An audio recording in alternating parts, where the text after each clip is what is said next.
नमस्कार बंधुगण मु आज आपन को मोर एक नुआ वीडियो रे स्वागत करुच्ची।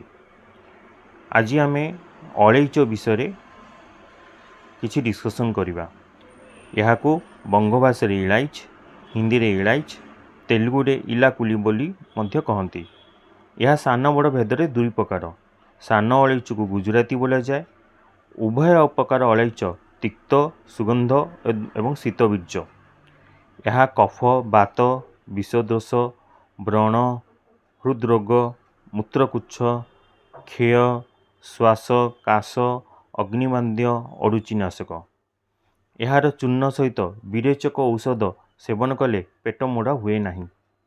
वैद्यशास्त्र यार व्यवहार विभिन्न प्रकार, जहाँ जदि आपण ठीक रूपे व्यवहार करेंगे विभिन्न रोग में आपण यह लाभ दब।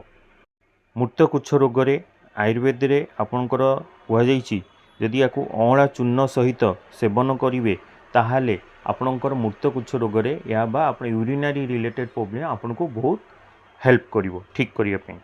जदि आपणकर कौन सी प्रकार हृदरोग बा हार्ट रोग अच्छी ताहले 2 चामच पिपली चूर्ण सहित 1 चामच अलैच चूर्ण एवं अल्प परिमाण रे गाई घी सहित जदि या सेवन करा जाए ताहले हार्ट रोग रे मते विशेष प्रकार लाभ दीता।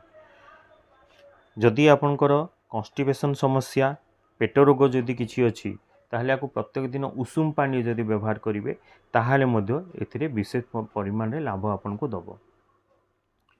जदि आपण वेट लॉस करिया पई चाहुचंती, ब्लड और कोलेस्ट्रॉल टीजी आपनकर बढ़ीची ताकू कमिया पई चाहुचंती ताहले मध्य आपको आपण व्यवहार कर परिबे। प्रत्येक दिन राति रे उषुम पानी रे जदि आपको व्यवहार करेंगे ताहले आपण विशेष परिमाण आपन लाभ दब। बा आपको प्रत्येक दिन आपण आपको गोटे माउथ फ्रेशनर हिसाब रे पाखरे किछि रखि थांतु। जेतेबेले सुविधा होची पाटिरे 2 पीस पकांतु, जहाँफल आपण माउथ फ्रेशनर भाव तो काम करिवो प्लस अन्य प्रत्येक रोग रे आपको काम करिवो। बा जदि आपण घरे मसला मसली बनाउचंती सेथिरे मध्य आपको आपण गोटे मसला भाव में आपको मध्य व्यवहार कर परिबे, जहाँद्वारा आपण विशेष परिमाण रे आपण औषधीय गुणर लाभ उठाई पारिबे। बंधुगण मु भावुची आपन को आज अलैच विषय बहुत गुड़े जिनस जानिया पाइथिबे। आपको व्यवहार करंतु।